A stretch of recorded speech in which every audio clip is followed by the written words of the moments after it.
एक झोपड़ी में चिराग जल रहा था। हजरत उमर फारूक ने दाएं बाएं देखा कि मुझे कोई नहीं देख रहा, उस झोपड़ी के अंदर घुस जाते हैं। तुफैल दौसी को शक हो गया कि उमर इतनी रात में इस झोपड़ी में क्या करने गया। इंसान की फितरत है,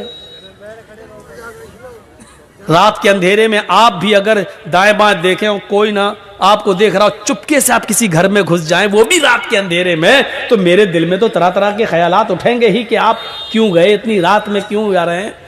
तुफैल दौसी कहते हैं कि मैं उमर के निकलने का इंतजार करने लगा कि इतनी रात में उमर इस घर में क्या करता है और रोजाना आता है क्या करता है। काफी देर के बाद उस झोपड़ी से जब हजरत उमर निकले और सीधे चले गए, तो तुफैल दौसी ने कहा जा रहे हैं जाने दो, मैं झोपड़ी में जाके देखूं कि इसमें क्या है। हजरत तुफैल जब उस झोपड़ी में घुसते हैं तो क्या देखते हैं कि कोने में चिराग जल रहा है। उस चिराग के पास खजूर के पत्तों की बनी हुई एक चटाई बिछी हुई है। उस चटाई के ऊपर कोई लेटा हुआ है। करीब गए तो पता चलता है कि एक औरत है, और करीब जाते हैं तो पता चलता है कि वो बूढ़ी औरत है, और करीब गए तो क्या देखते हैं कि वो तो आंखों से अंधी है, दांत उसके मुंह में नहीं है, और हाथों से कोड़ी और पैरों से लंगड़ी है। हजरत तुफैल उसके पास बैठ जाते हैं और कहते हैं मां। उसने कहा जी क्या मैं तुमसे कुछ पूछना चाहूं तुम बताओगी। उसने कहा बोलो बेटा। कहा ये आदमी जो तुम्हारे पास आया है और अभी अभी यहां से गया है, ये कौन है, क्या तुम इसको जानती हो, क्या तुमने कभी इसको देखा है। कहा नहीं, मैं आंखों से अंधी हूं, मैं क्यों मैं कैसे देख सकती हूं। कहा मां मुझे जल्दी बताओ कि ये आदमी यहां आता है तो कम से कम तुम्हें बताया तो होगा कि मैं कौन हूं। कहा नहीं मेरे बेटे, ये आदमी यहां 4 साल से बराबर कंटिन्यू आता है, चाहे कितनी बारिश हो, चाहे कितनी आंधी हो, चाहे कितना तूफान हो, चाहे कुछ भी हो, लेकिन ये यहां जरूर आता है। लेकिन 4 साल से आज तक इसने मुझे अपना नाम नहीं बताया, बस ये कह देता है मैं तुम्हारा बेटा हूं, मैं तुम्हारा बेटा हूं। मैंने भी पूछना छोड़ दिया बेटा, जब नाम ही नहीं बताता तो क्या करूं। तो करता क्या है यहां, करता क्या है ये पूछ रहे हो। हाँ बेटे, इस आदमी के बहुत एहसान है मेरे ऊपर। कहा मां बताओ ना क्या करता है। कहा मैं हाथों से कोड़ी हूं, पैरों से लंगड़ी हूं, आंखों से अंधी हूं, मुंह में मेरे दांत नहीं है, मैं चल फिर नहीं पाती हूं, इसी चटाई से एक पलटी खाती हूं, करवट बदल कर मैं नीचे आ जाती हूं, और इसी जगह पर मैं लेटे लेटे लेटरीन कर लेती हूं, यही लेटे लेटे मैं लेटरीन कर लेती हूं, और फिर पलट कर मैं इसी जगह चटाई पर आ जाती हूं। ये जो आदमी, जो लड़का है, ये जो आता है यहां, ये सबसे पहले चिराग जलाने के बाद सबसे पहले मेरी लेटरीन साफ करता है, मेरे घर को धोता है, जहां जहां मेरा पेशाब और पायखाना पड़ा होता है सबसे पहले ये उसको साफ करता है। अमीरुल मोमिनीन, 22 लाख मुरब्बा मील पर हुकूमत करने वाली शख्सियत। मोदी जी सिर्फ हिंदुस्तान के हैं, हजरत उमर ने इतनी बड़ी हुकूमत, इतने बड़े रकबे पर हुकूमत की थी। उस वक्त इराक, ईरान, मिस्र, शाम, फिलिस्तीन, आजरबाईजान, उर्दुन, चाइना, मराकश, सीरिया, ये सारे मुल्क उसमें शामिल थे, और इन तमाम मुल्कों का अकेला एक हाकिम था जिसका नाम था उमर। इतनी बड़ी खिलाफत का मालिक, और सूरत हाल एक नाबीना, पैरों से लंगड़ी, हाथों से कोड़ी, दांतों से बिल्कुल खाली और आंखों से अंधी एक बूढ़ी औरत के घर से उसकी लेटरीन और पेशाब और पायखाना साफ करता है। उसके बाद मेरे कपड़े चेंज करता है, मुंह हाथ धुलने की जरूरत होती है मुझे मुंह हाथ धुला देता है, नहलाने की जरूरत होती है तो मुझे गुस्ल देता है, कपड़े चेंज कराता है, फिर मेरे जिस्म से उतरे हुए पुराने या गलते कपड़े यही कुएं के पास बैठकर उसको वो धोता है और सूखने के लिए डाल देता है। उसके बाद इसी जगह पर चूल्हा जलाता है, खाना बनाता है, लकड़ियों को फूंक फूंक कर उसका धुआं उसकी आंखों में जाता है, लेकिन ये सब करता है। मैं दांत नहीं है, अपने मुंह में वो चबाता है, उसको नरम करके फिर वो मेरे मुंह में डालता है, और जब तक मेरा पेट नहीं भर जाता वो यहां से जाने का नाम नहीं लेता। हजरत तुफैल दौसी चीख पड़े, अमीरुल मोमिनीन मैं तुम्हें क्या समझ रहा था और तुम क्या निकले। अमीरुल मोमिनीन मैं तुमसे नेकियों में कभी आगे नहीं निकल पाऊंगा।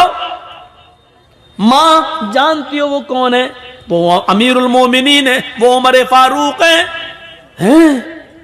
सिटी गुम।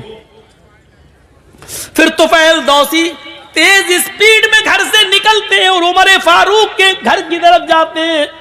उमर फारूक के घर के बाहर जो एक दरवाजा था जहां वो लोगों की फरियाद सुनते थे, उसी दरवाजे के बाहर जो रूम था, उसी रूम में हजरत उमर फारूक बैठे हैं और तहज्जुद की नमाज पढ़ने के बाद अपने दोनों हाथ उठाकर ये दुआ मांग रहे हैं, रब्बना सिर्फ अन्ना अज़ाब जहन्नम, रब्बना सिर्फ अन्ना अज़ाब जहन्नम इन्ना अज़ाबहा कान गरामा, रब्बना सिर्फ अन्ना अज़ाब जहन्नम इन्ना अज़ाबहा कान गरामा। आय अल्लाह हमसे जहन्नम का अजाब हटा ले, हमें जहन्नम के अजाब से दूर कर दे। तेरा अजाब हम भुगत नहीं पाएंगे, तेरा अजाब हम सह नहीं पाएंगे, तेरा अजाब हम बर्दाश्त नहीं कर पाएंगे। फिर दुआ मांगते रब्बना सिर्फ अन्ना अज़ाब जहन्नम इन्ना अज़ाबहा कान गरामा।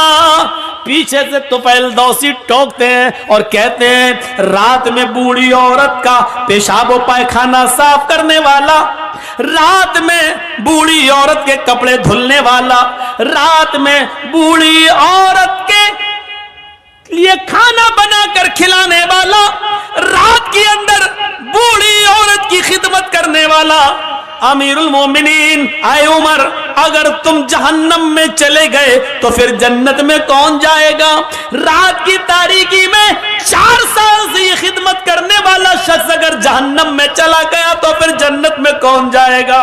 हजरत उमर फारूक दुआ मांगते मांगते पीछे देखते हैं, सामने तुफैल दौसी हैं, आसमान पर हाथ उठाए हुए नजरें आसमान पर जमाते और कहते हैं, अल्लाह 4 साल से जो नेकी मैं सिर्फ तेरे लिए कर रहा था, जो काम मैं तेरे लिए कर रहा था, तुझे राजी करने के लिए कर रहा था, आज उस राज को फाश कर दिया गया, आज मेरी बात दूसरे को मालूम हो गई, आज ये नेकी पता चल गई। और अल्लाह मैंने इसको नहीं बताया, इसने पीछा कर करके खुद पता कर लिया। अल्लाह मेरे इस नेक अमल को रिया नमूत में न लिख लेना, तकब्बुर में न लिख लेना, घमंड के अंदर मेरे इस नेकी को मत लिख लेना। मैंने नहीं दिखाया, मैंने नहीं बताया। ये कौन सी इंसानियत थी? यहां तो बस नमाज पढ़ के निकलते हैं, दाढ़ी पे हाथ फेरते हुए समझते हैं हमने बहुत बड़ा एहसान कर दिया अल्लाह के ऊपर। आए मगरिब नमाज पढ़ने गए थे, नमाज पढ़ने गए थे, नबी मस्जिद से निकले नमाज पढ़ के, ऐसा लगता है जैसे अल्लाह के ऊपर कितना बड़ा एहसान करके आ रहा है यार। सिर्फ नमाज पढ़ लेने से मेरे भाइयों जन्नत नहीं मिल जाती है, आपको उसके लिए इंसानियत भी अपनाना पड़ेगी, अल्लाह के हुकूक भी अदा करना और बंदों के हुकूक भी अदा करना। हम बंदों के हुकूक क्या अदा करेंगे? क्या हमारे मियाँ बीवी के हुकूक, बच्चों के हुकूक हम अदा करते हैं? हम अपने घर में उनके हुकूक अदा नहीं करते। एक शख्स हजरत उमर फारूक के पास आया, अपनी बीवी की शिकायत करना थी उसको। तो हजरत उमर फारूक के बाहर वाले कमरे में वो बैठ गया देखा कि अंदर से आवाज आ रही है। उसने कान लगाया तो क्या देख रहा है, क्या सुन रहा है? उमर फारूक की बीवी उमर को डांट रही है। हाँ, तुम तो चले जाते हो, सुबह से शाम तक आते नहीं हो, पकने का पता नहीं है, खाने की फिक्र नहीं है, बच्चों की फिक्र नहीं है, तुम्हें क्या खलीफा बने बैठे। बहुत कुछ सुना डाली। हजरत उमर फारूक नीचे गर्दन डाल के सुन रहे हैं। तसव्वुर करो, उमर सुन रहे हैं। उमर सुनने वाले आदमी हैं, लेकिन बीवी की सुन रहे हैं। अब निकलते हैं बाहर तो क्या देखते हैं कि एक आदमी उनके घर से बाहर जा रहा है दरवाजे से। ये जरूरत के लिए आया था। हजरत उमर ने उसको आवाज दी, इधर आओ, इधर इधर। वो आया, जी जी जी, तुम हमारे पास आए थे जी, फिर जा क्यों रहे हो? कुछ जरूरत थी? कि हाँ जरूरत तो थी, आया तो काम से था, लेकिन वो काम आपके बस का नहीं है, मैं जा रहा हूं। का क्या मतलब? का नहीं नहीं, वो आप दूरी नहीं कर पाएंगे इसलिए मैं जा रहा हूं। अरे काम बताया है नहीं तूने और कह रहा कि दूर नहीं कर पाएंगे। अरे काम तो बता पहले क्या है। कहने लगा, अमीरुल मोमिनीन, मैं अपनी बीवी की शिकायत लेकर आया था कि मेरी बीवी हमें डांटती रहती है, फटकारती रहती है, हमारी सुनती नहीं है। आया था शिकायत लेकर, लेकिन यहां आने के बाद देखा कि आप तो खुद उस बीमारी में मुब्तला हैं। आपकी बीवी खुद आपको डांट रही है, तो आप मेरी क्या दूर करेंगे? आप अपनी नहीं कर पा रहे हैं। हजरत उमर ने कहा बैठो, बैठ गए। कहा ये बताओ, शादी के बाद जो बच्चा पैदा होता है वो बच्चा किसका है? कहा बाप का। कहा बच्चे को दूध पिलाने की जिम्मेदारी किसकी है? कहा बाप की। कि अगर औरत दूध पिलाने का पैसा मांग ले शौहर से कि मैं आपके बच्चे को दूध पिलाऊंगी लेकिन आपसे इतना पैसा लगेगा, तो आपको देना पड़ेगा। कहा बच्चा किसका होता है? कि बाप का। पेशाब और पैखाना उस बच्चे का धोना किसकी जिम्मेदारी है? का बाप की। कहा कि हमारी बीवी हमारे बच्चे को धुलाती है, नहलाती है, दूध पिलाती है, इतना अल्लाह ताला ने उसके दिल में रहम डाल दिया है, और खाना पकाना भी औरत की जिम्मेदारी नहीं है, लेकिन वो हमारे लिए खाना भी बना देती है। कहने लगा खाना बनाना औरत की जिम्मेदारी नहीं है? कहा नहीं, नान नफका मर्द के जिम्मे है। आपका निकाह हुआ होगा तो काजी साहब ने निकाह पढ़ाया होगा तो उसमें कहा होगा फला फला लड़की के साथ, फला फला की बेटी के साथ इतने इतने रुपए मेहर, या ये मेहर के इवज अलावा नान नफका, अलावा नान नफका आपका निकाह किया जा रहा है कि आपने कबूल किया। मान लीजिए किसी लड़की का नाम जैनब है और उसके बाप का नाम इदरीस है, तो आप निकाह जब पढ़ाएंगे, तीनों आयतें पढ़ने के बाद यह कहा जाएगा कि आए यूसुफ साहब, आए असलम साहब, आए जमील साहब, जैनब बिनते इदरीस, इदरीस की बेटी जैनब के साथ आपका निकाह 5,000 रुपए मेहर के एवज या 2 तोले सोने के एवज आपका निकाह किया जा रहा है। अलावा नान या 5,000 रुपए मेहर के एवज सिक्का राइजुल वक्त अलावा नान नफका आपके निकाह में दिया जा रहा है। क्या आपने कबूल किया? उसके जवाब में आप कहेंगे हाँ मैंने कबूल किया। तो अलावा नान नफका यानी इतने रुपए मेहर तो देना ही है, नान नफका भी आपके, नान मानी रोटी, नफका मानी खर्चा, यानी दवा, बीमारी, इलाज, बच्चों के खर्चे, ये सब औरत की, मर्द की जिम्मेदारी है कि वो औरत को दे। तो वो पकी हुई रोटी भी मांग सकती है। एक मर्तबा एक पंचायत में हमें जाने का मौका मिला था, लेकिन वो अब बेचारा लड़का जो था वो किसी आलिमा से शादी कर लिया था, मौलवन थी वो, पढ़ी लिखी। अब दोनों में बिगड़ गई।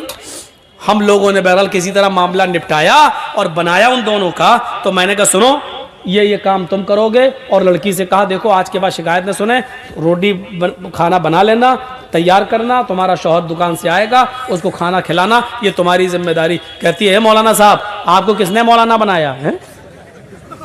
हमने कहा क्यों, क्या हुआ? कहा कि रोटी बनाने की जिम्मेदारी हमारी नहीं है। कौन सी हदीस में लिखा बताओ तो? लड़का कहता देखी देखी देखी। हमने कहा और कर ले मौलवन से शादी कर, अब जब तूने की है तो भुगत। फिर मैंने 4 लोगों के साथ मिलकर समझाया कि देखो समाज के अंदर भी कुछ बातें ऐसी होती जो लेके चलना पड़ता है। अब तुम्हारा शौहर जब इतना कर रहा है तो खाना तुम भी तब उसको प्यार से समझाया, तब कहती हाँ ऐसे समझाओगे तो बना दूंगी, लेकिन अगर ये कहो कि खाना बनाना तुम्हारी जिम्मेदारी, मेरी नहीं है। अब आप लोग सोच रहे होंगे मौलाना यहां बयान कर दिया, कहीं ऐसा ना हो कि घर में कल हमारी औरतें हमसे खाना बनवाएं। इतना जालिम नहीं होंगी इंशाअल्लाह, इतना जालिम नहीं होंगी, जुल्म नहीं करेंगी। तो हजरत उमर ने उसको समझाया कि वो खाना बना देती हैं, कपड़ा धो देती हैं, बच्चे को नहला देती हैं, उसका पेशाब और पायखाना साफ कर देती हैं। कहता हाँ ये तो है, हाँ ये तो है, हाँ ये तो है। तो कहा फिर थोड़ी सी दो चार बातें सुन ले, उसमें क्या बिगड़ रहा तेरा, चुप खामोश हो जा। देख मैं कितनी बड़ी हुकूमत का मालिक, मैं सुन रहा हूं अपनी बीवी की, तू भी सुन ले।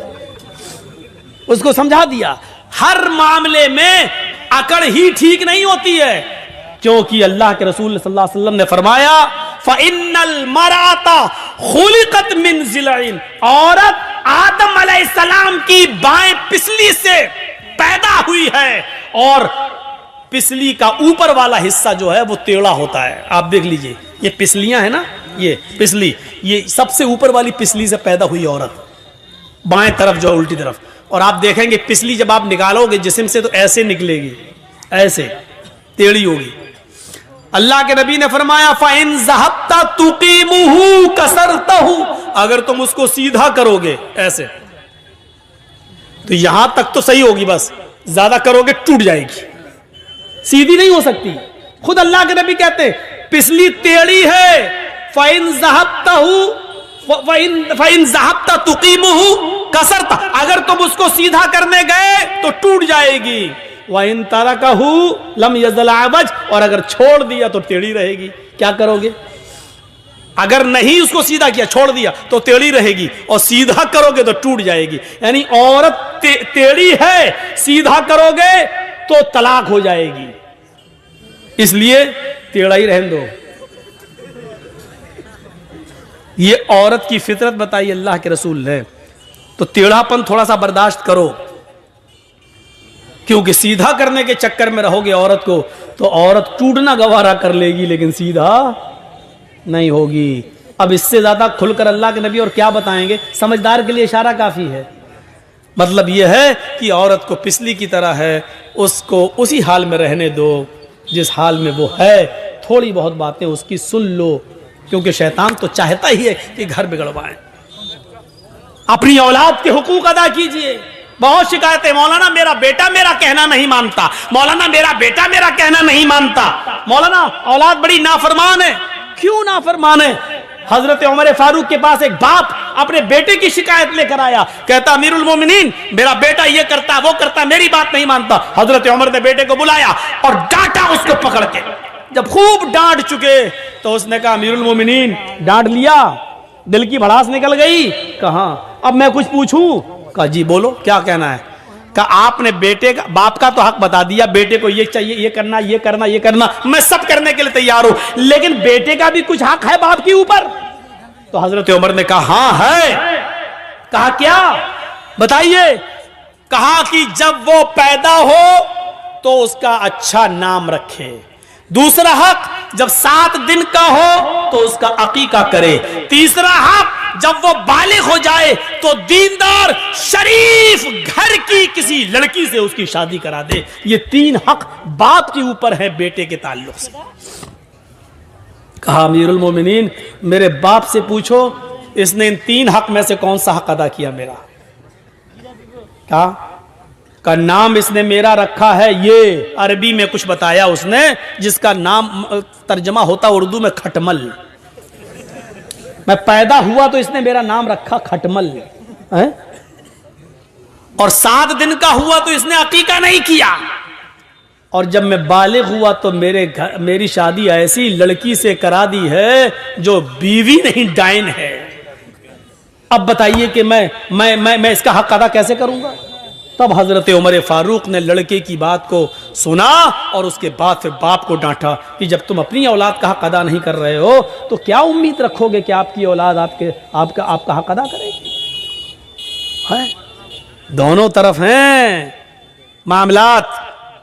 आप अपनी औलाद को रात के 12 बजे तक, 1 बजे तक एंड्रॉइड मोबाइल दे दो और आपकी औलाद यूट्यूब पे लगी रहे, फेसबुक पे लगी रहे, मैसेंजर पे लगी रहे और पूरी 2 GB पर उसको जब तक खत्म ना कर ले, बिस्तर पे सोने ना जाए, तो आप अपनी इस औलाद से ये उम्मीद रखते हैं कि आपके मरने के बाद आपकी औलाद आपके लिए दुआ करेगी, रब्बिग़फिरली व लिवालिदैया। क्या ये कहेगी कि अल्लाह मुझे बख्श दे और मेरे माँ बाप को बख्श दे? आप ये उम्मीद लगाते हैं?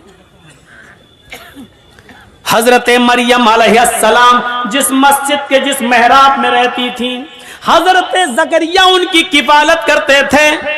पढ़िए सूरह मरियम कुरान में। उनके पास बेमौसम फल आ गया उस मेहराब के अंदर। आम का मौसम नहीं था, आम आ गया। लीची का मौसम नहीं था, कोई फल आ गया जिसका मौसम नहीं था। जब ज़करिया ने बेमौसम फल देखा, मरियम के पास मस्जिद के मेहराब में जब बेमौसम फल देखा तो पूछा, अन्ना लके हाजा, आए मरियम ये फल कहां से आया? इस फल का तो मौसम नहीं है, लेकिन ये फल कहां से आ गया? यानी हजरत मरियम की किफालत करने वाले ज़करिया अलैहिस्सलाम अपनी जिसकी परवरिश कर रहे हैं मरियम से सवाल कर रहे हैं कि ये बेमौसम फल कहां से आ गया। गौर करें, ये एक बाप की जिम्मेदारी है कि ये बाप अपनी बेटी से पूछे कि बेटी ये तेरे पास मोबाइल कहां से आया है? तू घर से 4 कॉपी लेकर स्कूल गई थी, ये 5वीं कॉपी तेरे पास कहां से आ गई? मेरी बेटी तेरे मोबाइल में खाला का नंबर था, चची का नंबर था, फूफी का नंबर था और अम्मी का नंबर था, ये 5वां नंबर तेरे पास कहां से आ गया? मेरी बेटी तेरे मोबाइल में 10 रुपए का बैलेंस था, तुझे अपने माँ बाप को मिस बैल मारने के लिए 10 रुपए दिए थे ताकि कोई जरूरत पड़े तो मिस बैल मारना, हम तुझे कॉल कर लेंगे। ये तेरे मोबाइल में व्हाट्सएप चलाने के लिए नेट पैक कैसे आ गया? ये 1 GB 1.5 GB तुझे जो नेट पैक मिल रहा है ये कहां से आ गया? ये जिम्मेदारी किसकी है? हजरत ज़करिया मरियम से पूछ रहे हैं। कौन मरियम? कौन मरियम? जिनके पेट से ईसा पैदा हुए। कौन मरियम? जिनको बगैर शौहर के अल्लाह ने बेटा अता किया। कौन मरियम? जिनकी पाक दामनी का ऐलान अल्लाह ताला ने किया है, जिनको पाक और साफ सुथरा होने का ऐलान अल्लाह ने किया है कि मरियम को किसी मर्द ने छुआ नहीं, लेकिन हमने फिर भी उनको एक बेटा दिया है। गौर करो, जिनकी पाक दामनी का ऐलान अल्लाह कर रहा है, हजरत ज़करिया उस पाक दामन लड़की से भी पूछ रहे हैं, ये तेरे पास फल कहां से आ गया है? मेरी बेटी बता, मेरी सरपरस्ती में पलने वाली बता, मेरी किफालत में पलने वाली बता। ये बताना होगा, ये बेमौसम फल तेरे पास कहां से आया? मैंने दिया नहीं, तेरा कोई भाई है नहीं, फिर तेरे पास ये फल कहां से आ गया? अल्लाह की नेक बंदी थी, अल्लाह वाली थी, इसलिए जवाब देती है, क़ालत हुआ मिन इंदिल्लाह। ज़करिया मेरे बारे में गलत मत सोचो, आपने पाला है, आपके खून में आपकी परवरिश को मैं जलील नहीं होने दूंगी, आपका नाम कभी खराब नहीं होने दूंगी। किसी लड़के ने मुझे ये फल नहीं दिया है, किसी मेरा कोई बॉयफ्रेंड नहीं है। क़ालत हुआ मिन इंदिल्लाह, ये फल तो अल्लाह की तरफ से आया है, फरिश्ता दे गया है, ये दुनिया का नहीं जन्नत का फल है, ये मेरी इबादतों के बदले में अल्लाह रब्बुल आलमीन ने जन्नत से भेजा है, इसमें किसी लड़के का कोई दखल नहीं है। जब मरियम से क्लास ली जा सकती है तो हम अपने बेटे और बेटियों की क्लास क्यों नहीं ले सकते? हम अपनी बच्चियों से क्यों नहीं पूछ सकते? हम उनसे सवाल जवाब क्यों नहीं कर सकते? हम उनसे क्यों नहीं पूछ सकते कि बेटी ये रात में 12 बजे तक क्यों जागती हो, मोबाइल क्यों चलाती हो, मोबाइल पर क्यों रहती हो? ये एक बाप की जिम्मेदारी है कि वो अपनी बेटी से पूछे, अपनी बच्ची से पूछे। चलिए लगभग खत्म ही था।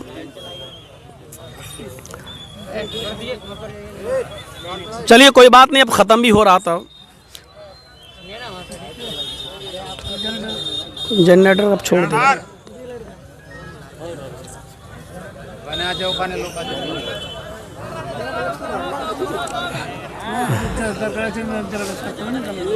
अरे बैठिए ना आप लोग थोड़ा सा और, बस बस हो गया, थोड़ा सा बैठ जाए। ये क्या माइक बंद कर दिया? बस थोड़ा सा और,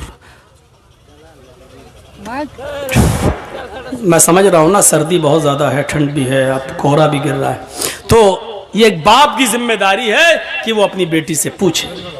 हम कहाँ पूछते हैं? कभी आपने पूछा ये जलसे में मेले लगते हैं और मेलों में जो शॉपिंगें होती हैं और लड़कियां घूमती हैं, क्या क्या होता है? जलसा तो जब मौलाना जर्जी साहब स्टेज पे आ जाते हैं तब ना जलसा होता है। घुस घुस के लोग आ जाते, बैठ जाते, पूरा मजमा भर जाता, कहना पड़ता हट जाओ, बैठ जाओ, ये करो। उससे पहले तो कुछ नहीं कहना पड़ता है। कितने लोग टहलते हैं। और कल के मैंने एक जलसे में देखा है, अररिया के जलसे में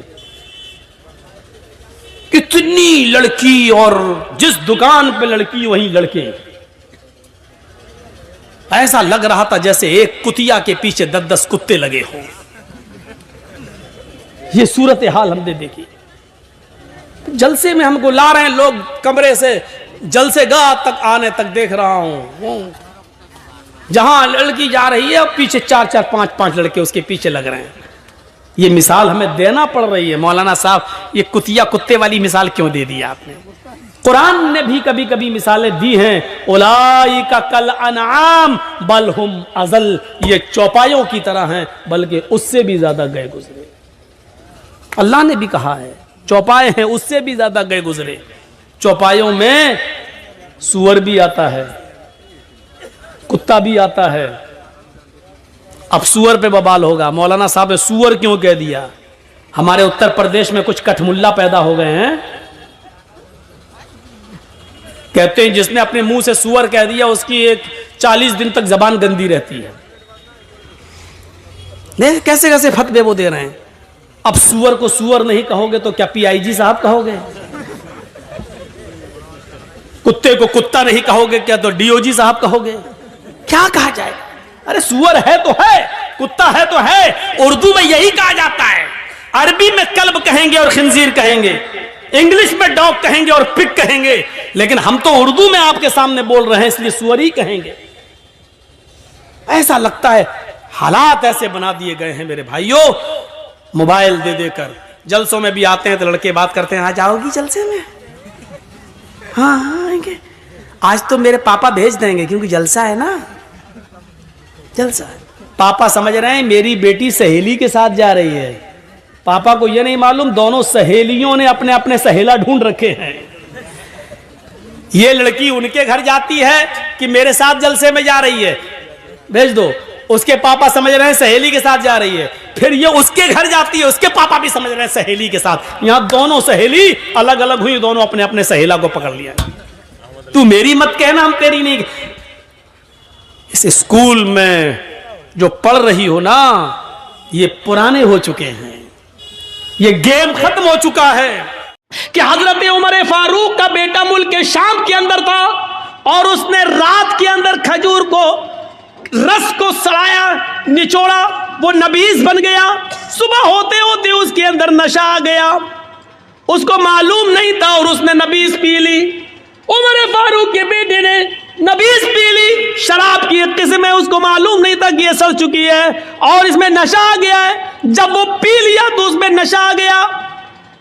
मुल्क शाम के गवर्नर को पता चला तो हजरत उमर फारूक के बेटे को बुलाया और 40 कोड़े लगवा दिए मुल्क शाम के अंदर।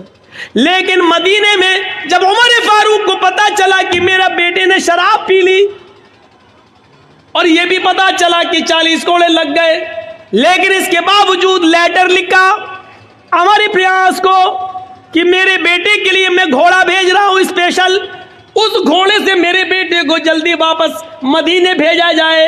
बेटा खुश था कि मेरे अब्बू ने कोई अर्जेंट काम के लिए बुलाया। जब हमारे प्रयास ने उस स्पेशल घोड़े से उमर फारूक के बेटे को भेजा, बेटा जब आया तो उसको उसकी मां से नहीं मिलने दिया, कहा इसको हिरासत में लो। हिरासत में ले लिया अपने लखते जिगर को, अपने बेटे को, और उसको कहा जल्लाद से कि कोड़े लगाओ, 40 कोड़े इसको मेरे सामने मारो। बेटा कहता है अमीरुल मोमिनीन, आए अब्बू जान, एक जुर्म की 2 बार सजा कैसे? 40 कोड़े की सजा तो मैंने मुल्क शाम में खा ली है, धोखे से नशे वाली चीज पी ली, इसके बावजूद मैंने 40 कोड़े वहां खा लिए, फिर यहां क्यों मारा जा रहा है?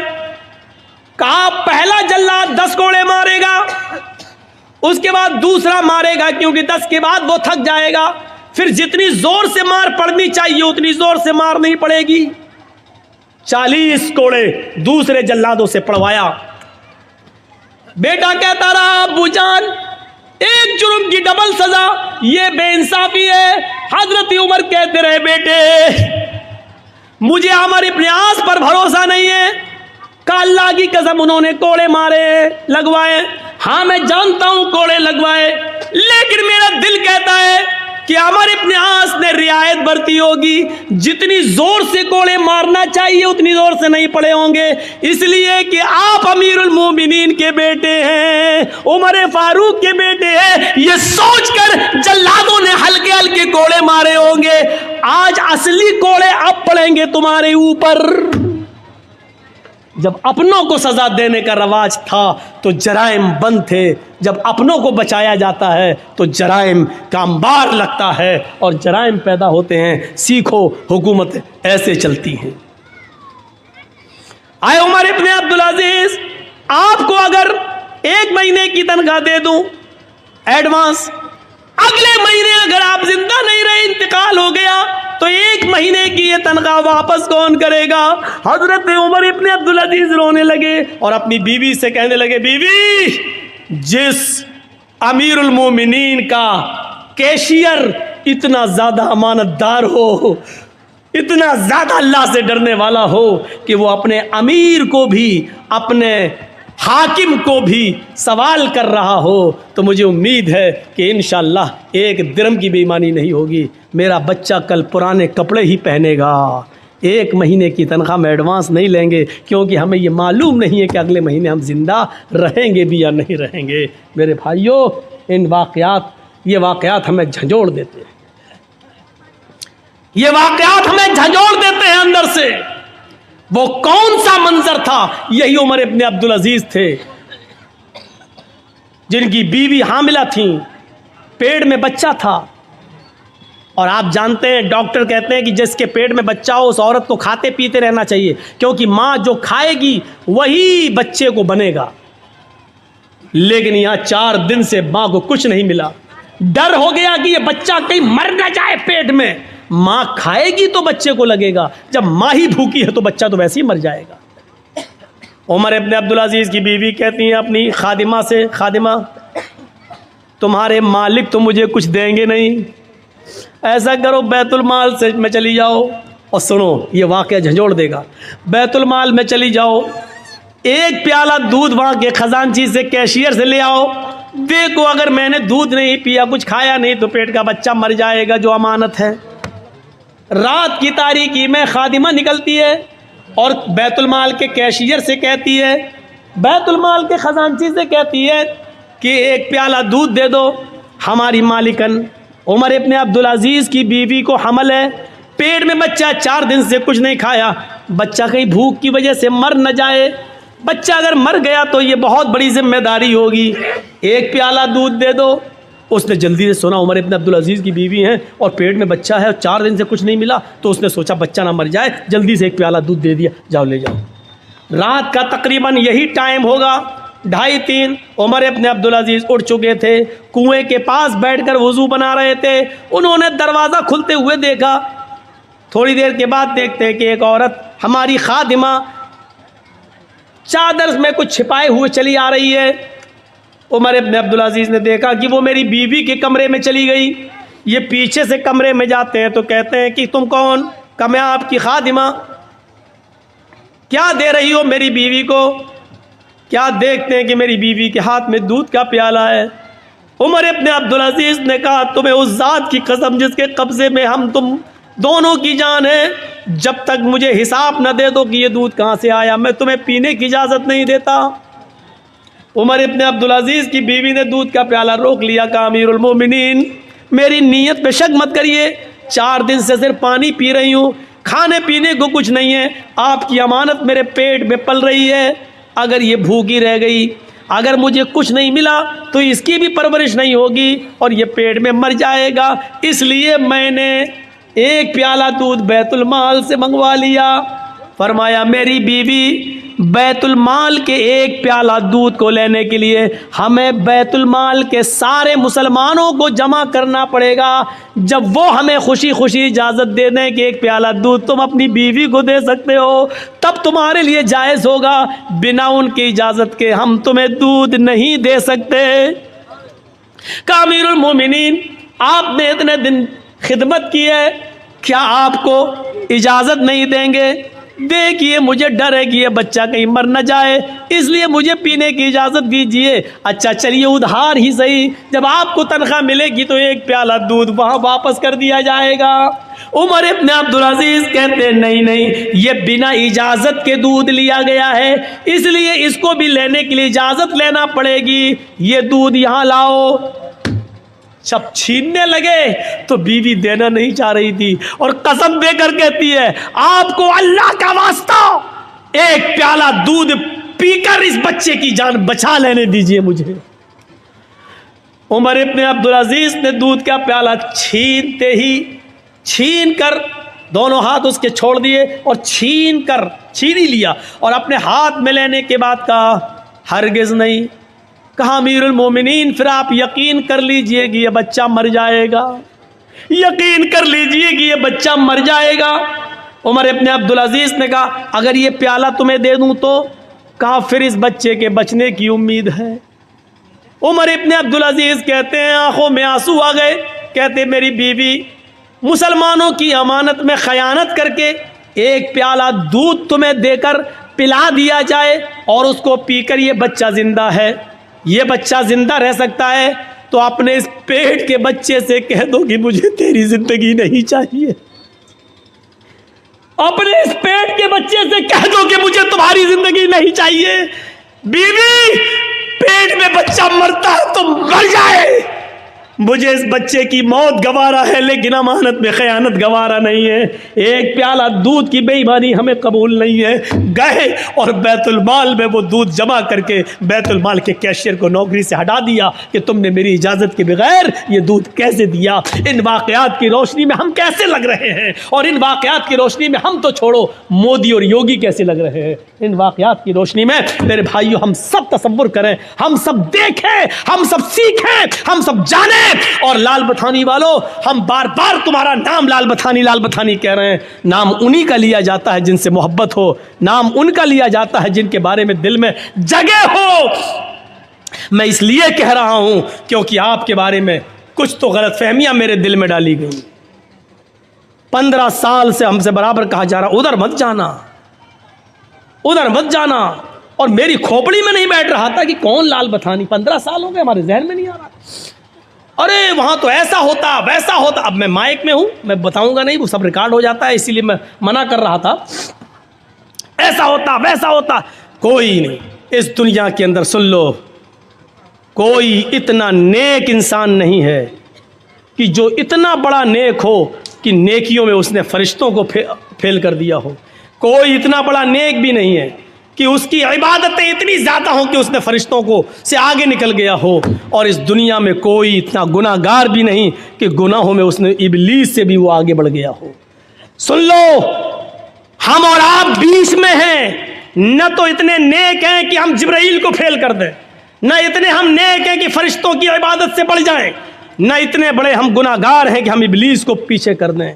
इसीलिए फरमाया अल्लाह के रसूल ने, कुल्लु बनी आदम खत्ताऊन व खैरुल खत्ताईन तव्वाबून। हर इब्ने आदम से खता और गलती होती है, बेहतर गलती करने वाला और बेहतर गुनाहगार वो है गुनाह करके अपनी गलती की फ़ौरन तौबा कर ले। जानबूझकर गुनाह नहीं, धोखे से गुनाह हो जाए तो अपनी गलती की फ़ौरन तौबा कर ले और अपने रब को मना ले, अपने रब को राज़ी कर ले। लाल बथानी के लोगों, सुना है मैंने, अल्लाह करे कि ये चीज़ गलत हो, अल्लाह करे जिसने मुझे बताया हो ये चीज़ गलत साबित हो जाए। सुना है कि जहाँ भू माफियागिरी चलती है, जहाँ हम दूसरों की ज़मीनों पर कब्जा किए हैं, ज़मीन मेरी 4 बीघा है और हम 20 बीघा के मालिक बने बैठे, जहाँ ये बुराई हमारे अंदर है, वहाँ शराब नोशी भी बहुत ज़्यादा बड़ी हुई है हमारे समाज में, मुआशरे में। जिसने मुझे बताया। अल्लाह करे कि ये खबर गलत हो, लेकिन अगर सही है तो समझ लो कि ये बहुत बड़ा जुर्म अजीम है। अभी सुन लिया, हज़रत उमर फारूक ने अपने बेटे को भी कोड़े लगाए और क्या कहा कि मुझे अमर इब्न आस पर शक है,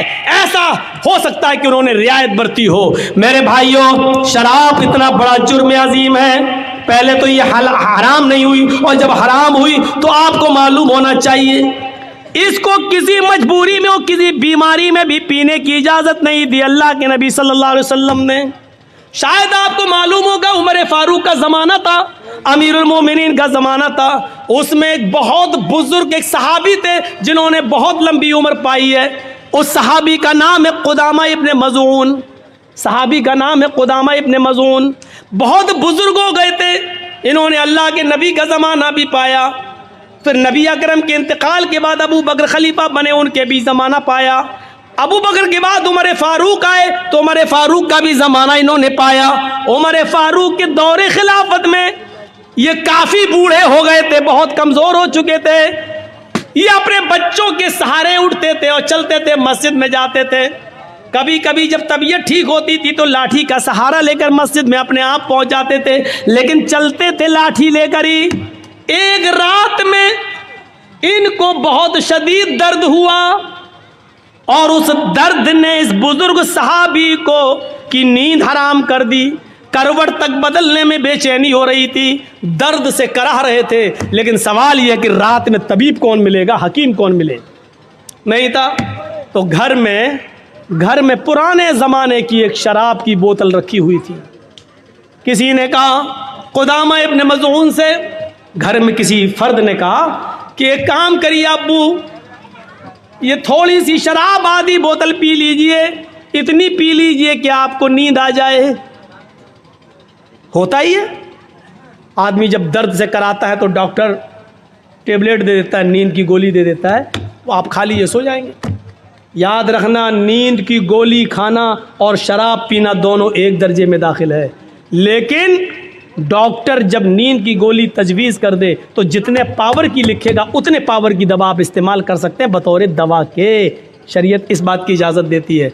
डॉक्टर ने लिखा है हल्के पावर की 0.25 और हम खा रहे हैं 0.5, यानी डबल पावर की।